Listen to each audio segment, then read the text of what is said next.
Magandang tanghali po sir.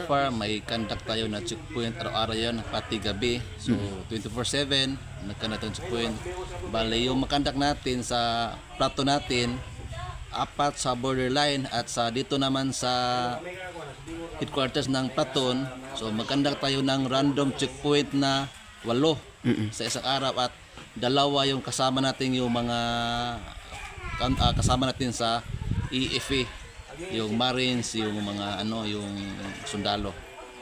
So lahat-lahat maliban sa random checkpoint, nagkandak tayo ng regular na patrolling, minsan foot patrol at may barangay visitation din tayo. Yung sa atin nakabase tayo sa Barira, pero yung area of concern natin 4 na municipality.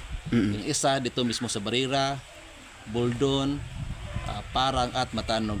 Or wala pa po. So sa mga kababayan natin, lalo na sa mga dapat may kasama sila sa paglabas at extra ingatan din. Kung may mga kahinala-hinala sila na mga sasakyan o mga tao na prospect natin na mga magkikidnap, ipagpaalam natin sa ating kapulisan. So sa mga politiko, mas maganda na yung gusto ng mga tao kung sino ang nila, pipiliin nila at gusto ng yung case na mayroon dito sa area natin na walang gulo. Tapos iwasan yung mga dapat iwasan doon sa mga patas pang eleksyon po.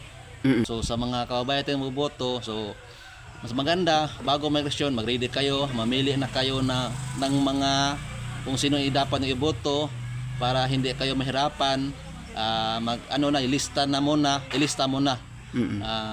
at kumain at magpahinga ng maaga bago the night before mag-election po. Magtulungan tayo, gagawin natin ano ang tama, ano ang maganda para sa area ng third pattern po.